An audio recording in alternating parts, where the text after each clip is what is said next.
অবাক চাঁদের আলোয় দেখো ভেসে যায় আমাদের পৃথিবী,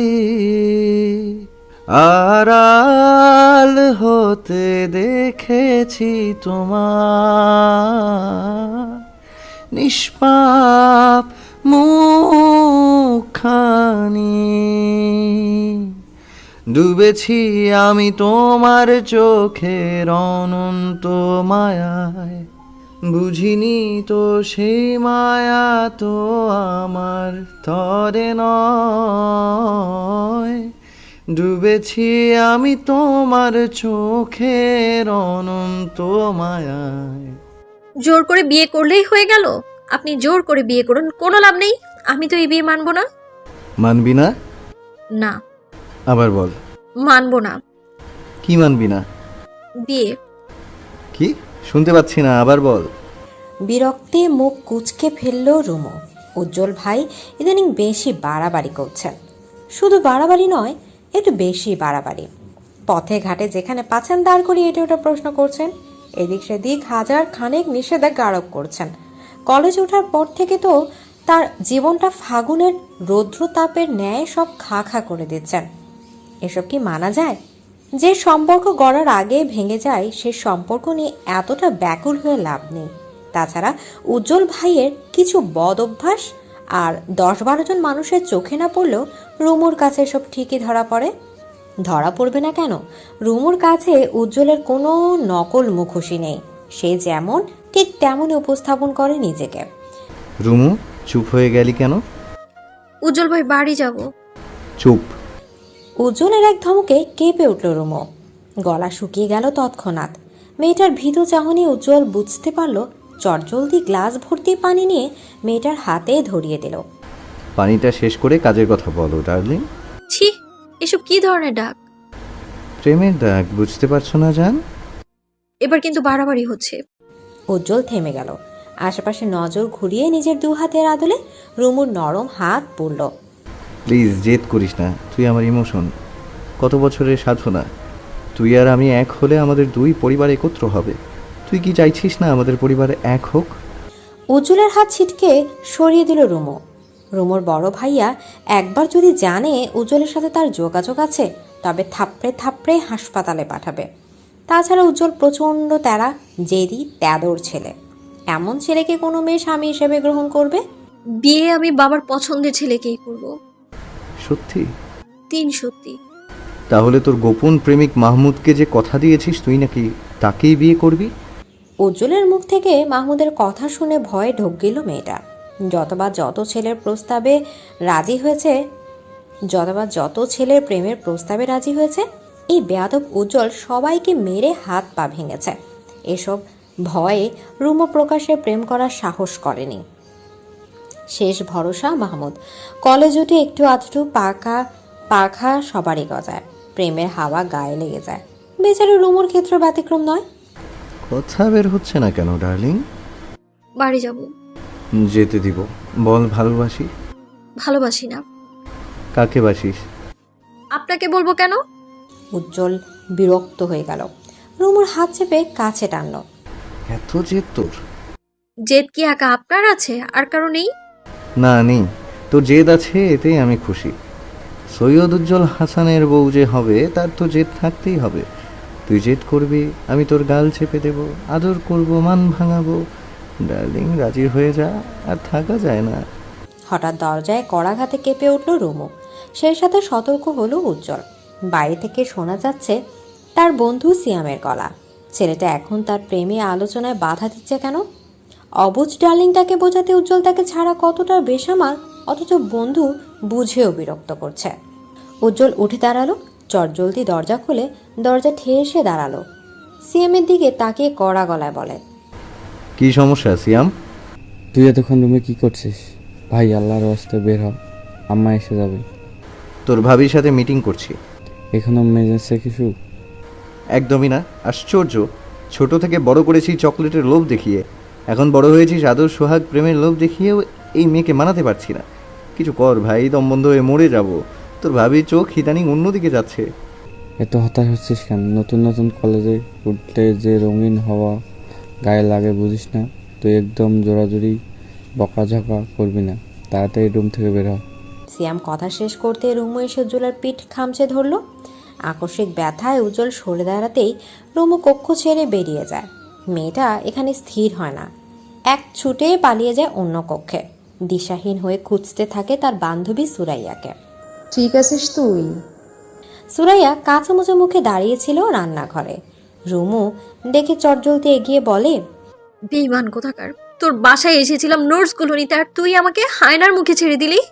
কসম করছি, আমি জানতাম না উজ্জ্বল ভাইয়া আমাদের বাড়ি আসবে। এর আগে কখনো আসেনি। উজ্জ্বল ভাইয়াকে দেখে আমি নিজেই ভরকে গেছি। আমি বাড়ি গেলাম, তোর সাথে আমার আর কোনো কথা নেই। তোর মেয়ে কোথাকার? রুমু রাগ ঝেড়ে বেরিয়ে গেল। কোনো মতে রাস্তায় উঠে বাড়ির উদ্দেশ্যে হাঁটা শুরু করলো। উজ্জ্বল তাকে ছোটবেলা থেকে আদর যত্ন করে। তাদের দুই পরিবারের আকাশ পাতাল ঝগড়া বিবাদের মাঝে রুমুর প্রতি উজ্জ্বলের আন্তরিকতা ছিল অন্যরকম। কিন্তু এই ব্যাটার মনে যে এতটা ছিল তা মোটেও আন্দাজ করেনি সে। পরের দিন সকালে রুমুর ঘুম ভাঙতে দেখতে পেল তার মাথার কাছে একটা প্যাকেট। কক্ষে সে একাই থাকে, এই প্যাকেট হঠাৎ তাকে কে দিল? আজ তো তার জন্মদিন নয় যে কেউ তাকে উপহার দিবে।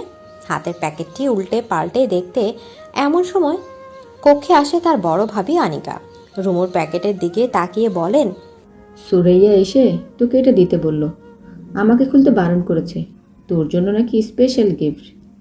আচমকা মুখটা খুশিতে ভরে গেল রুমুর। সুরাইয়ার মাধ্যমে তার প্রেমিক মাহমুদ ছাড়া আর তা কেউ উপহার পাঠায় না। তবে কি মাহমুদ পাঠিয়েছে? আনন্দে পুলকিত হয়ে দ্রুত বিছানা ছাড়ল মেয়েটা। আনিকা কক্ষ ছেড়ে বেরিয়ে যেতে দ্রুত দরজা বন্ধ করে বসল সে। একটা শপিং ব্যাগ বেশ পরিপাটি করে পিন লাগানো। দ্রুত হাতে পিন খুলতে দেখতে পেল একটা শার্টটি হাতে তুলতেই চমকে যায় মেয়েটা। কি বিভৎস হলুদ রঙা শার্টটা রক্তে মাখামাখি, কয়েকটা জায়গা ছিঁড়ে আছে। সকাল সকাল ঘুম ভাঙতে এমন পরিস্থিতি, মাথাটা ফাঁকা ফাঁকা লাগলো তার। সুরে এসব কেন পাঠালো? কোন উদ্দেশ্যে পাঠালো? উজ্জ্বলের হাতের রক্ত শুকিয়ে আছে, কপাল বেয়ে ঘাম গড়িয়ে জুলুপি বেয়ে নামছে। তার রাগ হাঁসফাঁস এখনো কমেনি। সিয়াম উজ্জ্বলের কাঁধে হাত রাখতে তেতে উঠে ছেলেটা। কি সমস্যা? আর কতক্ষণ বসে থাকবি? উঠে গিয়ে হাত ধুয়ে নে। উজ্জ্বল উঠল না। তার আশেপাশে থাকা বন্ধুরা সবাই একে অন্যের নজর বোলালো। দীপু বিরক্ত হয়ে বলল, উজ্জ্বল, তোকে বলছিলাম আমার মারিসা লাকে একদম চটকে দিব, তুই একা কান মারলি। তোর কোনো কন্ট্রোল নেই, মাথায় যা আসে তাই করবি। শান্তি বুঝিস? মনের শান্তি। 2বার ওয়ার্নিং দিলাম, শুনলো না। ওকে মেরে কি হবে? রিমু তো নিজেই এসব করছে। মাহমুদ চলে গেছে, আর একজনকে ধরবে। আশ্চর্য, ওর বড় ভাই কি এসব দেখে না, নাকি বোনের খেয়াল রাখে না? উজ্জ্বল কিছু বলল না। দ্রুত উঠে গিয়ে ওয়াশরুমে গেল। সেই সাথে ডাকলো দীপুকে। হ্যান্ড ওয়াশটা পুরো খোল। পুরোটা খুলে কি হবে? ঢেলে দে আমার হাতে।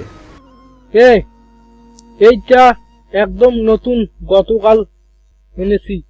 অপচয় করে না দোস্ত। আম্মু যদি দেখে হ্যান্ডওয়াশ গায়েব, আমাকে পুরে ছেড়ে মারবে। উজ্জ্বল প্রচণ্ড বিরক্ত ছেলে হলো। নিজ হাতে বোতলটি খুলে ঢেলে দিল, সবটা নিজের হাতে। যেন কত বছরে লেগে থাকা ময়লা সে সাফ করেছে। হাত ধোয়া শেষে মুখে ক্রমশ পানির ছিটা দিল উজ্জ্বল। অস্বস্তি ছাড়িয়ে কিছুটা স্বস্তি পেল শরীরে। আয়নায় নিজেকে একবার পরখ করে ক্রুদ্ধ হাসল সে। আমাকে প্রজ্বলিত করে তুমি এড়িয়ে যাচ্ছ ভূকামে। এই উজ্জ্বলের বদৌলতে তোমার জীবন যে উজ্জ্বলের আলোয় ভরে যাবে। তোমার জীবনে উজ্জ্বল আছে তো আলো আছে, উজ্জ্বল নেই তো আলো নেই। রাতে চুপচাপ ছাদে বসে রুমু। প্রচণ্ড ভ্যাপসা গরম পড়েছে। ইলেকট্রিসিটি ইদানিং বেকায়দায় ফেলছে সবাইকে। এই আছে তো সেই নেই। গরমে জনজীবন অস্থির। সকাল থেকে মাথায় দুশ্চিন্তা ঘুরছে রুমুর। মাহমুদের খোঁজ তার নেওয়া হয়েছে। তাকে যে উজ্জ্বল পিটিয়েছে তার আর বুঝতে বাকি নেই। হঠাৎ আবছা আলোয় মানব অস্তিত্ব টের পেতে ভয়ে কুঁকড়ে যায় রুমু। এই মুহূর্তে ছাদে কেউ থাকার কথা নয়, থাকলেও নিশ্চয়ই সিঁড়ি দিয়ে উঠবে। কিন্তু অস্তিত্বের দেখা মিলল ছাদের এক কোণায়। সে চাঁদের আলোয় বাড়তি লাইট আনার প্রয়োজন বোধ করেনি। কিন্তু এখন তো পড়েছে মহা বেকায়দা। কাঁপা কাঁপা গলায় সে বলে, কে? অপর পাশ থেকে কোনো সাড়া শব্দ পাওয়া গেল না। ভয় বাড়ল মেয়েটার। দোয়াদরুদ পরে পিটপিট পায়ে এগিয়ে যায় সিঁড়ি ঘরের দিকে। সে যতবার পা বাড়াচ্ছে মানব ছায়াও তার দিকে এগিয়ে আসছে। দ্রুত পায়ে সিঁড়িতে পা ফেলতে আচমকা অজ্ঞাত কেউ চেপে ধরলো তাকে, টেনে হিঁচড়ে নিয়ে গেল ছাত্রদের অন্য পাশে। খলবলি মেয়েটাও নিজেকে ছাড়তে ব্যর্থ। এদিকে বলিষ্ঠ দেহের আদলে ক্রমশ গুটিয়ে যাচ্ছিল রুমো। অনেকক্ষণ যাবৎ মোছামুছি করেও নিজেকে ছাড়াতে ব্যর্থ।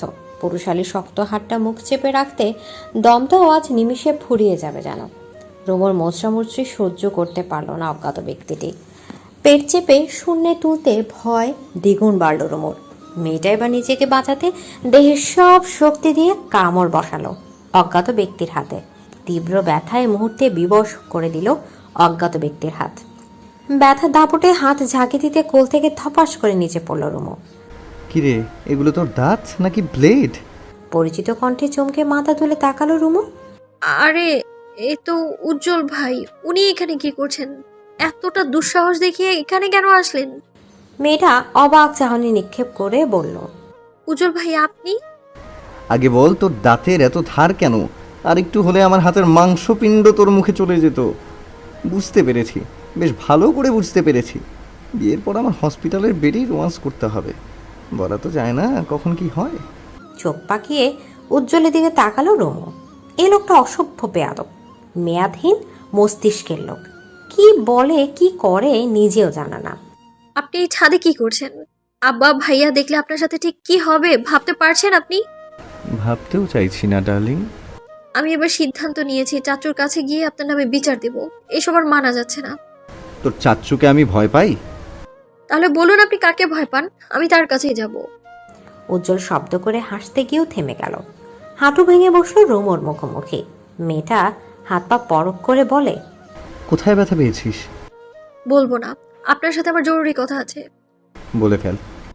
মাহমুদকে মেরেছেন কেন? এসব কথা এখানে বলতে আসিনি আমি।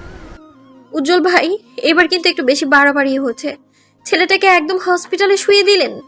ওর শার্ট দেখে আটকে উঠেছি আমি। আপনি কি মানুষ? ওর ডিম দুটো ভেঙে দিলে বেশি শান্তি পেতাম। ডিম? কিসের ডিম? মাহমুদের ডিম মানে? উজ্জ্বল নিঃশব্দে হাসে। রুমোর প্রশ্নবিদ্ধ চাহনি তাকে বেশ মজা দিচ্ছে। তোকে বলেছি না প্রেম করিস না? তুই তো আমার বউ হবি, তাহলে কেন এ পাতে ও পাতে মুখ দিচ্ছিস? আগের দিন বাঘে খাইছে, আপনি জানেন না?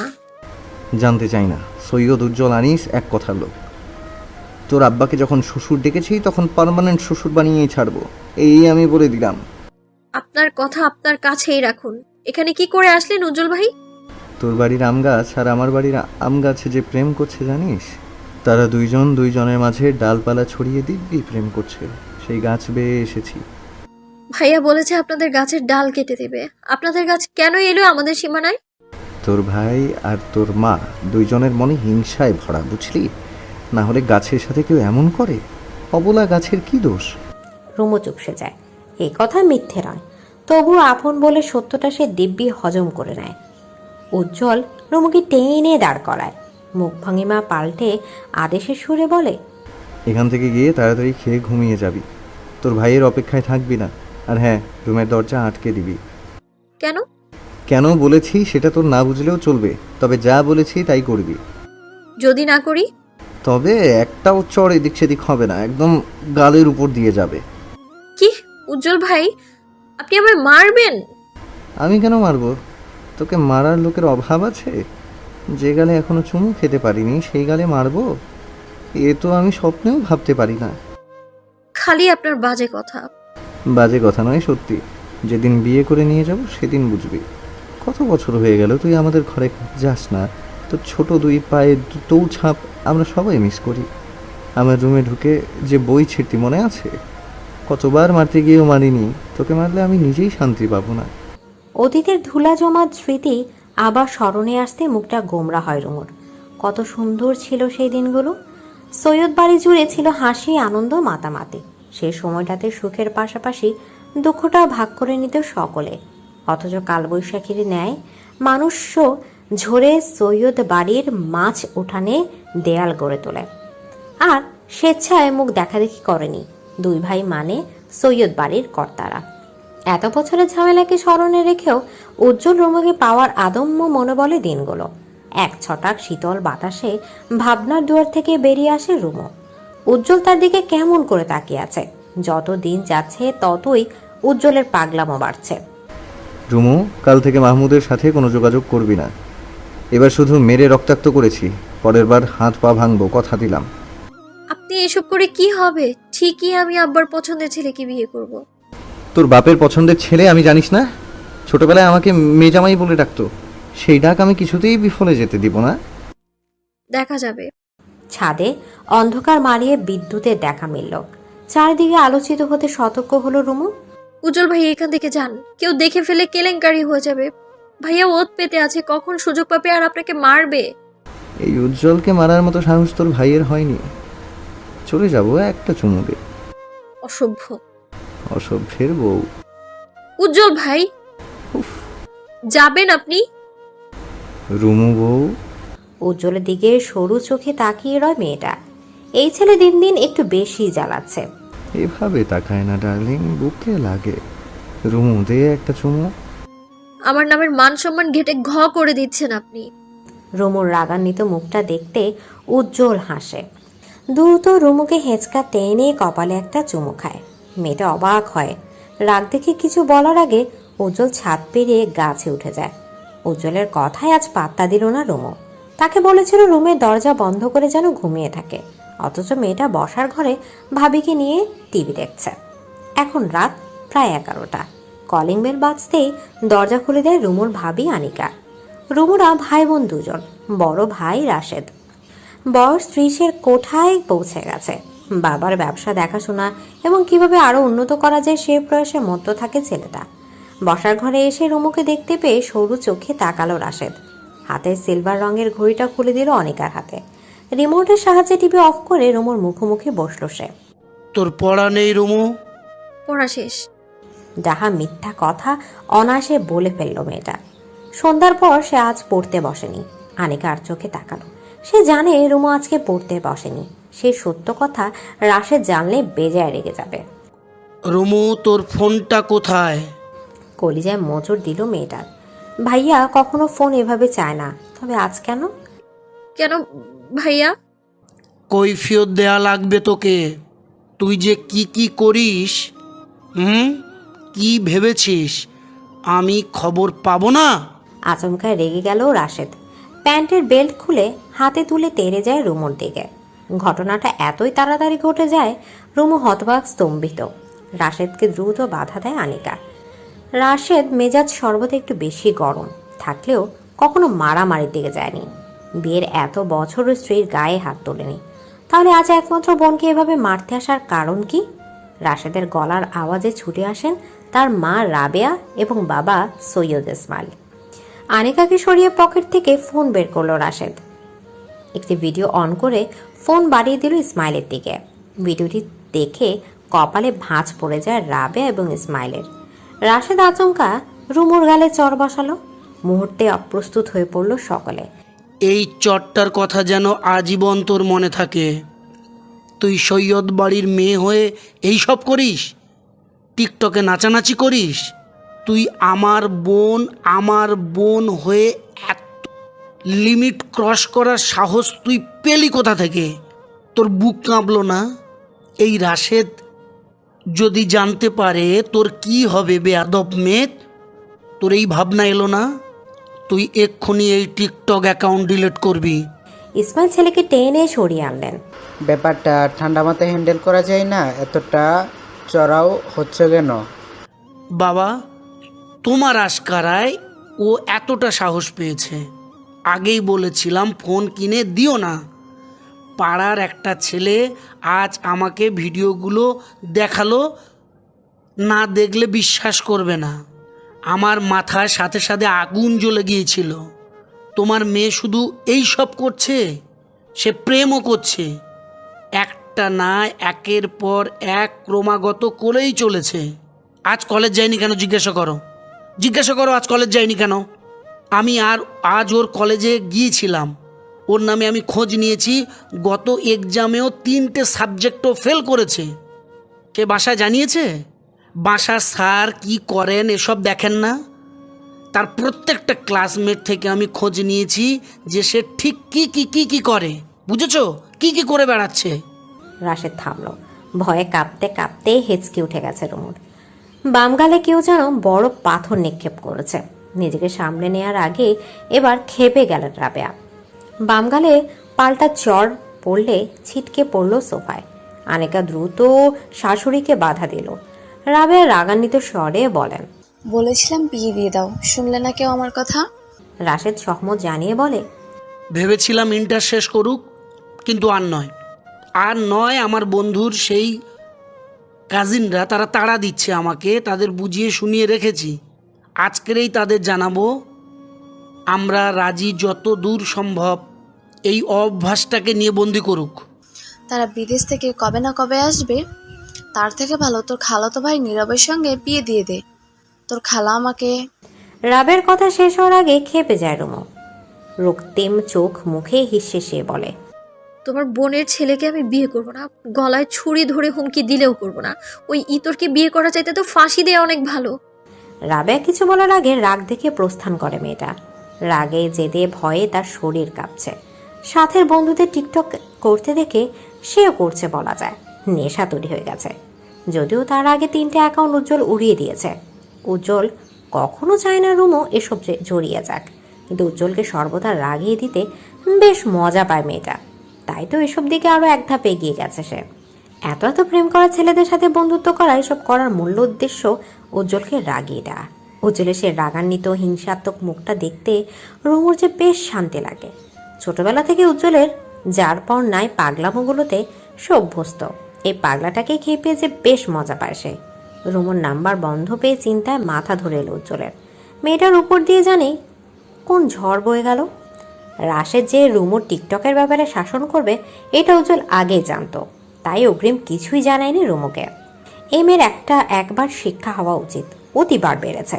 উজ্জ্বল মাঠের এক প্রান্তে দাঁড়িয়ে রুমের অপেক্ষায়। উজ্জ্বল অনার্স 3য় বর্ষের ছাত্র। একটা জাতীয় বিশ্ববিদ্যালয়ে পড়াশোনা করছে সে। অপরদিকে রুমু একই প্রতিষ্ঠানের ইন্টার 2nd ইয়ারে পড়ছে। মাঠের এক প্রান্তে ভার্সিটির ভবন, অপর প্রান্তে কলেজের ভবন। তাই রুমুর সাথে উজ্জ্বলের দেখা হওয়া কঠিন কিছু নয়।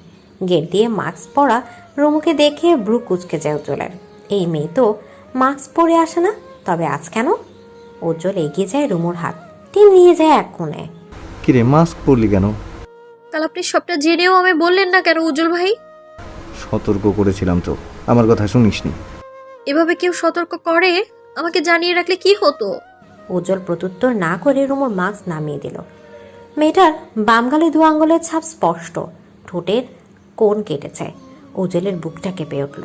রুমুর গা ছুঁয়ে ধমক সুরে বলল, সব কিছুতে তোর পাকনামো। বলেছিলাম তো ঘুমিয়ে যাবি, তাহলে এমন হতো না। আর এই শিক্ষাটা তোর দরকার ছিল, অতি বার বেড়েছিলি। এবার আপনিও মারুন, মেরে ফেলুন আমায় সকলে মিলে। রুমুর চোখ ঝাপসা হয়ে যায়। কান্না আটকানোর বৃথা চেষ্টা চালিয়ে যাচ্ছে সে। খেয়ে এসেছিস? যে মারটা খেয়েছি আর কিচ্ছু খাওয়ার প্রয়োজন নেই। চল আমার সাথে, আগে পেট পুড়ে খাবি, তারপর ক্লাসে যাবি। খাবো না আমি, হাত ছাড়ুন আমার। চুপ কর। উজ্জ্বল টেনে নিয়ে গেল রুমুকে। ছেলেটার শক্ত হাতের সাথে কিছুতেই পেরে উঠছে না। উজ্জ্বল ভাই ছাড়ুন, এবার আপনিও কি মারবেন? কি খাওয়াবেন? মার। উজ্জ্বল চুপচাপ হাঁটতে থাকে। রুমু পুনরায় হাত ঝাঁকি দিয়ে বলে, কি হলো বলুন, কি খাওয়াবেন? আমি খাওয়াবো, খাবি? বউ, অন্য ছেলেদের দিকে চোখ দিচ্ছিস কেন? সুন্দর জিনিস দেখতে হয় উজ্জ্বল ভাই, আপনিও দেখুন। বারণ কে করেছে? আমি তো বছরের পর বছর দেখেই যাচ্ছি, এখনো দেখছি। রুমু চোখ সরিয়ে তাকালো উজ্জ্বলের পানে। ছেলেটাকে ভেঙচি কেটে বলে, কে সে শুনি? যে প্রশ্নটা ছুঁড়েছে সে। রুমু প্রত্যুত্তর করলো না। পুনরায় তাকালো পাশের টেবিলে থাকা ছেলেটির দিকে। বুকের ভেতরটা মুহূর্তে ছেদ করে উঠল উজ্জ্বলের।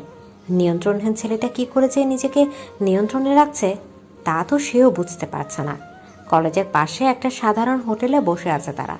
এখানে কম দামে পেট ভরে খাওয়া যায় বিধায় সকল স্টুডেন্টদের ঢল নামে। গরম গরম সিঙ্গারা, সমুচা, পুরি, খিচুড়ি, পরোটা সহ ইত্যাদি বেশ কম দামেই পাওয়া যায়। রুমু কি খাবি? খিচুড়ির সাথে ডিম ভাজা। উজ্জ্বল খাবার অর্ডার করে পুনরায় তাকালো রুমুর পানে। অথচ মেয়েটা এখনো সেই ছেলেকে পরখ করছে। উজ্জ্বল ভাই জানেন, এই ছেলেটা অনার্স ফার্স্ট ইয়ারের। ইন্টারের মেয়েরা তার দিকে হাঁ হাঁ করে তাকিয়ে থাকে। একটা ছেলে কি পারে এতটা কিউট হতে পারে? পুরাই মাখন। উজ্জ্বল ঠোঁট বাঁকিয়ে হাসলো, হাঁক ছেড়ে ডাকলো ছেলেটাকে। উজ্জ্বলে ডাক পেয়ে দ্রুত উঠে আসলো ছেলেটা। সৌজন্যের হাসি দিয়ে বলে, ভাবি, এই মুহূর্তে পৃথিবীর সবচেয়ে বিরক্তকর শব্দ বলে মনে হচ্ছে রুমোর। সুন্দর ছেলেটা তাকে ভাবি ডাকছে। রুমো কটমট চোখে তাকালো উজ্জ্বলের পারে, অথচ উজ্জ্বলের সেদিকে পাত্তাই নেই। সে ছেলেটার সহিত কথা বলতে ব্যস্ত।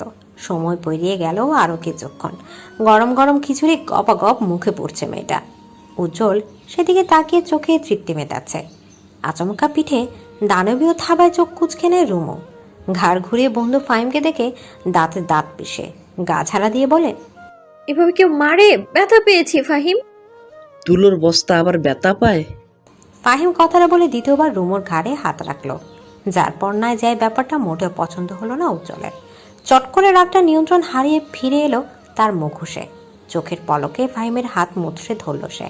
টনটন ব্যথায় কুকিয়ে উঠল ফাহিম। হাতটা যেন এখনই ভেঙে গুড়িয়ে যাবে। এই হাত আমি রাখবো না, এই হাত আজ তো থাকবে না। দ্বিতীয়বার ফাহিমের হাত উল্টে মোচড় দিল উজ্জ্বল। তার রাগান্বিত মুখটা দেখে দিক বিদিক সব গুলিয়ে গেল রুমোর। বসা থেকে উঠে দাঁড়িয়ে উজ্জ্বলের হাত টানতে উজ্জ্বল তাকে এক ধমকে স্থির করে ছাড়ে।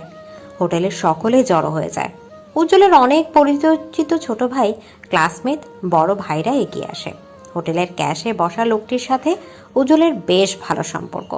তিনি চাইলেন উজ্জ্বলকে থামাতে, কিন্তু ব্যাপারও উজ্জ্বল কাউকে কি মানে, পাত্তা দেয়? ফাহিমের পিঠে 3-4টে ঘুষে দিয়ে স্থির হয় সে। তার অগ্নিশর্মা মুখখানি দেখে রুমু তাকে থামানোর সাহস করে না।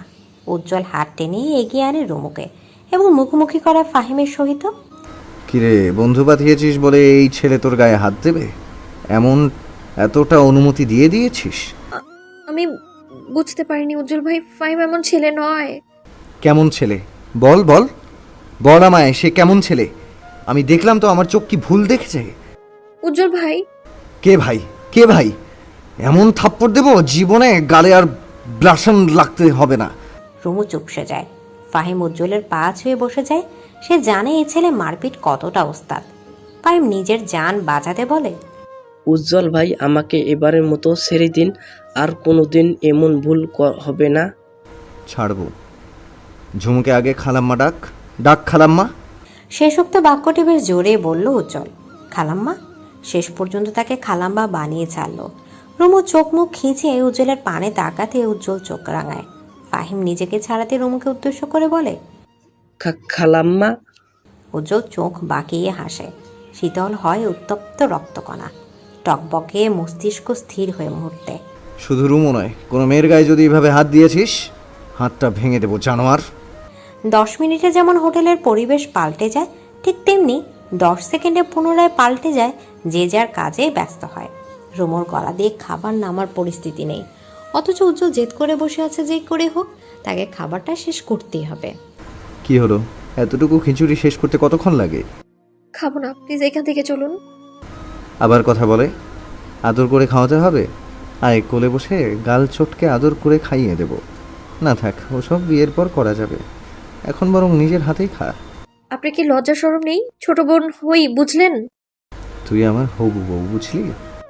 আপনার মতো ছেলের কাছে কে মেয়ে বিয়ে দিবে? তাই নাকি? টেস্টোস্টেরন হরমোন আমার শরীরে লাফালাফি করার আগেই তোর বাপ আমাকে মেয়ে জামাই হিসেবে স্বীকৃতি দিয়েছে, আর তুই বলছিস কে মেয়ে দিবে? আমার ভাইয়ের চক্ষু শূল, আপনি বুঝছেন? তোর ভাইকে গুনছে কে? তুমি রাজি, জামাই সাজি, কেয়া কারেগা কাজি। বিয়ের পর দুজন মিলে ভাজবো ডিম ভাজি। শুধু ডিম ভাজি দিয়ে আমি ভাত খেতে পারি না উজ্জ্বল ভাই। থুর, গানটা তো শেষ করতে দিবি। রুমু চুপচাপ খাওয়ার মনোনিবেশ করে। তার সামনে বসে থাকা যুবকটি তাকে না পেলে ঠিক কি কি করতে পারে তার জুত সামান্য টের পাচ্ছে সে। রুমু বাড়ি ফিরল ভর দুপুরে। উজ্জ্বল ভাইয়ের কত শখ রুমুকে বাইকে চড়িয়ে এই শহর ঘুরবে, অথচ সেই সুযোগ আর কই? উজ্জ্বলের ত্রিসীমানায় রুমুকে পেলে তাণ্ডব চালাবে রাশেদ। বাড়িতে প্রবেশ করতে একমাত্র খালা হালিমাকে দেখে রুমুর কলিজা কেঁপে ওঠে। গত রাতে সবাই তাকে বিয়ের হুমকি দিয়েছিল, আর আজ খালামুনি এসে হাজির। নিশ্চয়ই মামতো ভাইও এসেছে। এই বেয়াদবটার মুখোমুখি হতে চায় না সে। রুমু নিঃশব্দে প্রবেশ করলো ঘরে, কিন্তু যেখানে বাঘের ভয় সেখানেই সন্ধ্যা হয়। বসার ঘর পার হতেই হালিমার নজরে আসে রুমু। মেয়েটাকে পেয়ে আনন্দিত হয়ে ছুটে এলেন তিনি। রুমু আম্মু কেমন আছো? ভালো খালামণি, তুমি কেমন আছো? তোকে দেখে ভীষণ ভালো লাগছে রে মা। তুমি বসো, আমি জামা পাল্টে আসি। এই দাঁড়া, তোর গালে চরের দাগ কে মেরেছে তোকে? কোন জানোয়ার তোর গায়ে হাত তুলেছে? হালিমা রেগে গেলেন, গলা ছেড়ে বকতে শুরু করলেন। রুমু মাথা নুয়ে দাঁড়িয়ে আছে। কেন চর খেয়েছে সে কথা শুনলে নিশ্চয়ই উনিও আর একবার চর বসিয়ে দেবেন। বকাবকির মাঝে হালিমা বলেন, আমার ছেলের বউয়ের গায়ে কে হাত দিল আমিও দেখতে চাই তাকে। আমার ছেলে জানলে সেই হাত আস্ত রাখবে না। ব্যাস দম আটকে আসলো রুমুর। ছেলের বউ মানে? এই কুলঙ্গারটাকে জীবনে বিয়ে করবে না রুমু। মুহূর্তে মাথার মধ্যে দপা দপ আগুন জ্বলে উঠল। কাঁধের ব্যাগটা আঁকড়ে ধরে চলে গেল নিজ কক্ষে। এতক্ষণ হালিমার কথাগুলো গিলছিলেন রুমুদের বাড়ির কাজের মহিলা রহিমা। এক বাড়িতে কাজ করে মাসে যত টাকা ইনকাম করেন তার থেকেও ডাবল ইনকাম করেন রুমুদের বাড়ির সব কথা উজ্জ্বলকে সাপ্লাই করে। উজ্জ্বলের বেশ ভক্ত তিনি। ভক্ত হবেন না কেন? রুমুদের বাড়ির গুরুত্বপূর্ণ কিছু তথ্য প্রদানের মাধ্যমে উজ্জ্বল আর্থিকভাবে ওনাকে বেশ সাহায্য করে। ঘাড়মাক্ত শরীরের রাগে ফোপাতে ফোপাতে বাড়ি ফিরল উজ্জ্বল। সৈয়দ শামসুল ছেলের রাগটাকে মূল্যায়ন না করে কড়া গলায় ডাকলেন, এই আলামের ঘরের দুলাল। আমি দুলাল নই বাবা, শামসুল্লার ঘরের উজ্জ্বল্লা। চুপ কর, ইদানিং তোকে সময় মতো খুঁজে পাওয়া যাচ্ছে না। কোথায় থাকিস? আমার ব্যবসায় একটু সময় দিতে পারিস? শুরু হলো তোমার এক ক্যাচাল। হ্যাঁ শুরু হলো। এই যে পড়াশোনা করছো এসব কোনো কাজের নয়। যতটুকু শিক্ষা নিয়েছো যথেষ্ট হয়েছে। এখন তোমাকে শিখতে হবে কিভাবে রুজি রোজগার করতে হয়। আমার ভাইয়ের ছেলেকে দেখো না, তোমার লজ্জা হয় না? রাশেদ নিজের বাবার ব্যবসা সামলাচ্ছে, কিভাবে আরও উন্নত করা যায় সেই চেষ্টায়। আর আমার ছেলে বাইক একটা নিয়ে সারা দিন এই দিক থেকে সেই দিক, সেই দিক থেকে এই দিক। উফ বাবা, রাশেদের সাথে আমার উদাহরণ দিবে না। রাশেদ কেন বাবার ব্যবসায় বসেছে তুমি জানো না? মাত্র 21 বছর বয়সে পালিয়ে বিয়ে করে বাড়িতে উঠেছে। সে পড়াশোনায় গোল্লাই নিয়ে প্রেমে PhD করেছে। চুপ কর, সে যা ইচ্ছা করুক, তুই তো তার মতো হতে পারবি না। আমি কোমর ভেঙে পড়লে আমার ব্যবসা নিশ্চয়ই 7 আসমানে উঠে যাবে। আমার অতি ব্যস্ত পুত্র এইসব ছুঁয়েও দেখবে না। দেখবো আব্বা, দেখবো। বয়স তো আমার জন্য অপেক্ষা করছে না, লাফিয়ে লাফিয়ে বাড়ছে। আমাকেও তো ওই রাশেদের মতো বিয়ে করিয়ে দাও, কথা দিচ্ছি তোমার ব্যবসায় সবুজ বাত্তির ছড়াছড়ি থাকবে। তোর নিত্যম্ব দেশে লাথি না মারতে এখান থেকে সর। রাস্তার পাগলে তোকে মেয়ে দেবে না। উজ্জ্বল দাঁড়ালো না। বাবার এসব অপমান গায়ে মাখলে শুধু শুধু সময় অপচয়। তার এখন অনেক কাজ। রুমুকে শাসাতে হবে। বালিশে মুখ লুকিয়ে কাঁদছিল রুমু। হালিমার মুখে এমন কথা শুনে তার মন মরে গেছে। উজ্জ্বল অনেকক্ষণ যাবত দেদারসে ফোন করে যাচ্ছে, কিন্তু উজ্জ্বলের ফোন ধরার মতো ইচ্ছা কিংবা আগ্রহ কোনোটাই খুঁজে পাচ্ছে না সে। তার এই অনাগ্রহকে বুড়ো আঙুল দেখিয়ে উজ্জ্বল পাঠিয়ে দিল হুমকির বাক্য, ফোন না ধরলে তোর বাসায় এসে হাজির হব। ব্যাপারটা কি খুব ভালো হবে? ব্যাস, ফোন না ধরার আর সাহস পেল না মেয়েটা। প্রচণ্ড বিরক্ত নিয়ে ফোন তুলল সে। উজ্জ্বল ভাই বলুন। রুমু ডার্লিং, গলা এমন লাগছে কেন? কাঁদছিস? কই? ন্যাকামি করে মিথ্যা বলবি না আমার সাথে। তোর নাকি বিয়ে ঠিক তোর খালাতো ভাইয়ের সাথে? আপনাকে কে বলল? অবাক চুইয়ে চুইয়ে পড়ল রুমুর কণ্ঠে। তার এই অবাক হওয়াটাকে পাত্তা দিল না উজ্জ্বল, বরং চেঁচিয়ে বলল, কিরে, কথা কি সত্যি? জানি না আমি। তবে কি জানিস? এই বিয়ে হোক, আমায় এটাই চান। তুই কি চাস? যদি বলি আমিও তাই চাই, তবে কি করবেন আপনি? তোকে তুলে নিয়ে আসবো। উজ্জ্বল ভাই, তুলে নেওয়ার আগে অবশ্যই আমায় জানিয়ে রাখবেন। আমি সেজে গুজে বসে থাকবো, একটা সিনেমাটিক ব্যাপার আছে না, বলেন? তোর কি মনে হচ্ছে আমি ফাইজলামি করছি? একদমই না। মেজাজটা খারাপ করিস না, আমি সিরিয়াস। আমিও সিরিয়াস। এই তুই ফোন কাট, তুই আমার মেজাজ খারাপ করছিস। আমি কেন ফোন কাটবো? আপনি দিয়েছেন, আপনি কাটবেন। তুই আমার মেজাজ খারাপ করেছিস, তুই কাটবি না, আপনি কাটবেন। তুই কাটবি। আপনি কাটবেন। যা বলেছি তাই কর। যা বলেছি তাই করুন। এক্ষুনি ফোন কাট রুমু। এক্ষুনি ফোন কাটেন উজ্জ্বল ভাই। মুখে মুখে কথা বলছিস কেন? মুখে মুখে কথা বলছেন কেন? বেয়াদবি করছিস কেন রুমু? বেয়াদবি কেন করছেন উজ্জ্বল ভাই? ইচ্ছে করছে তোকে চুমু খেতে। ইচ্ছে করছে তো আপনাকে চুমু খেতে। খাবে তো ডার্লিং, বিয়েটা হোক। চট করে থেমে গেল রুমু। উজ্জ্বলকে বোকা বানাতে গিয়ে সে নিজে বোকা বনে গেল। কি লজ্জা, কি লজ্জা! ইস, কি বলে ফেলল সে! কয়েক সেকেন্ডে ঝগড়ার সমাপ্তি জানিয়ে রুমু নিজেই ফোন কাটলো। বুকের ভেতর বাড়লো ধুকপুক ধুকপুক। উজ্জ্বলের মেজাজ আজ হাই ভোল্টেজে দাপাদাপি করছে। কি করছে, কি করবে সে নিজেও জানে না। রাগারাগি দেখাতে গিয়ে আজ দুপুরে খাওয়া হয়নি। সন্ধ্যায় টেবিলে বসে মাকে ডাকলো বেশ কয়েকবার। উজ্জ্বলের মা নার্গিস তখন টিভিতে পছন্দের সিরিয়াল দেখতে বসেছেন। এই মুহূর্তে ছেলের ডাকাডাকি মোটেও পছন্দ হলো না। কি হয়েছে, এভাবে ষাঁড়ের মতো ডাকছিস কেন? পেটটা কাঁদছে আম্মা, খেতে দাও। দুপুরে খাসনি কেন? এখন নিজে বেড়ে খাবি। আম্মা তুমি অন্তত আমার বাকি মেজাজটা খারাপ করো না, প্লিজ খেতে দাও। নার্গিস মৃদু হেসে খাবার বাড়লেন। ছেলেকে খাবার দিয়ে বসলেন টেবিলে। উজ্জ্বল খাবার খেয়ে এক এক মুহূর্ত দেরি করলো না। গপাগপ পেট পুড়ে খেতে শুরু করলো। আম্মা তরকারিটা দারুণ হয়েছে, আর কতকাল তুমি রেঁধে খাওয়াবে? এবার অন্তত। তোর কি লজ্জা নেই রে? জানিস তোর বাপ আজকেও আমাকে কথা শুনিয়ে গেছে। আমি নাকি তোকে আশকারা দিয়ে মাথায় তুলেছি, ব্যবসায় হাত লাগানোর জন্য তোকে জোরাজুরি করছি না। সারাক্ষণ এক ক্যাচাল, আমার ভালো লাগে না আম্মা।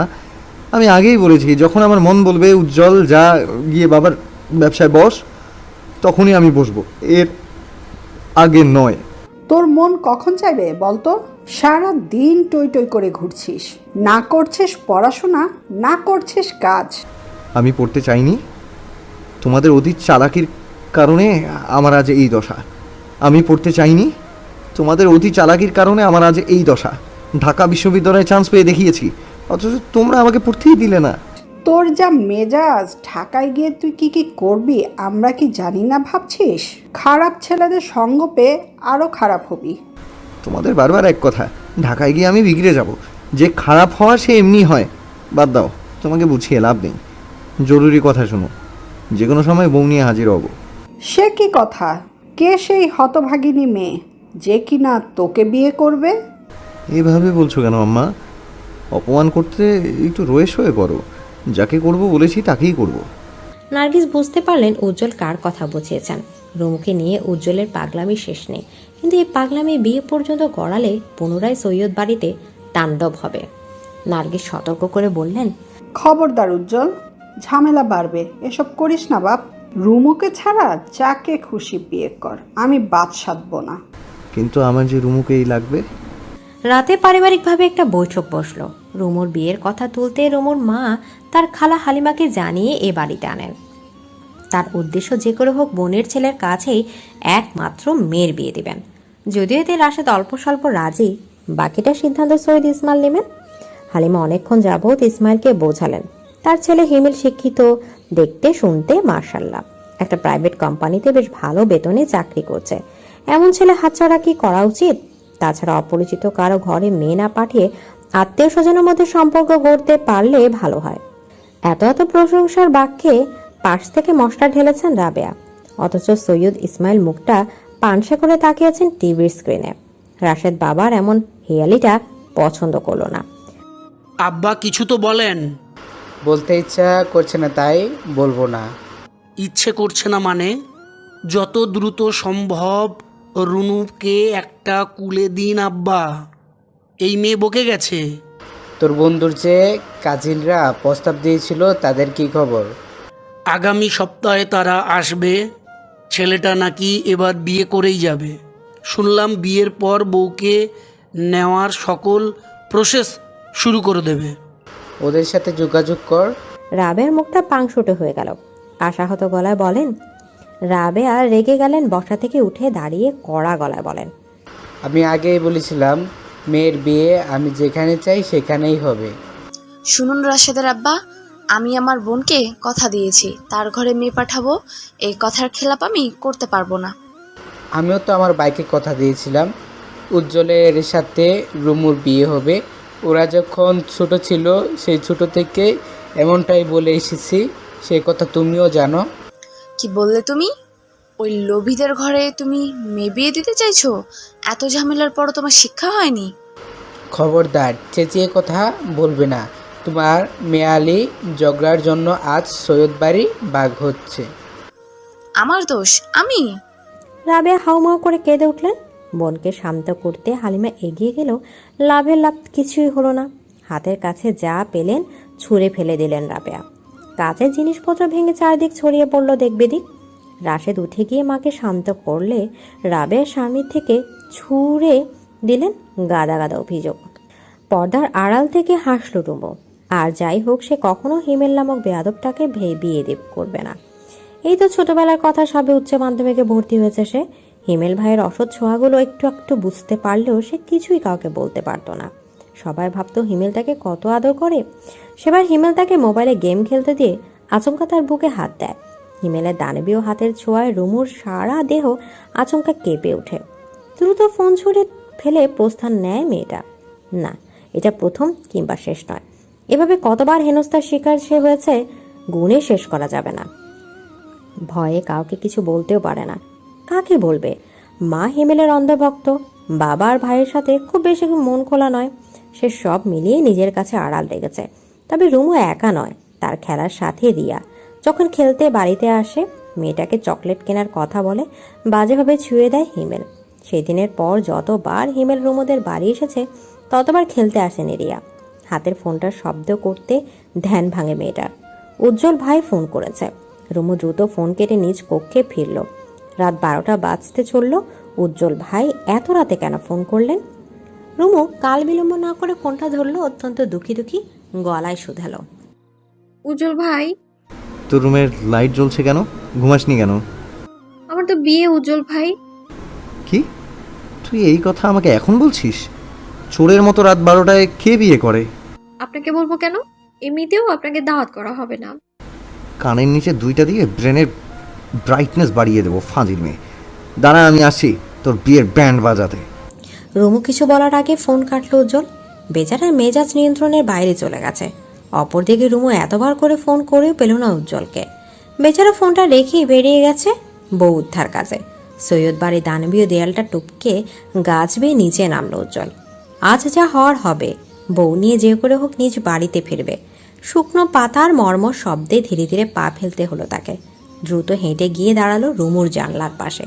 বেশ কয়েকবার টোকা দিলেও রুমু জানলা খুলল না। যদিও মেয়েটা শুনতে পায়নি, এখন বড্ড বেশি আফসোস হচ্ছে কেন ফোনটা ফেলে আসলো।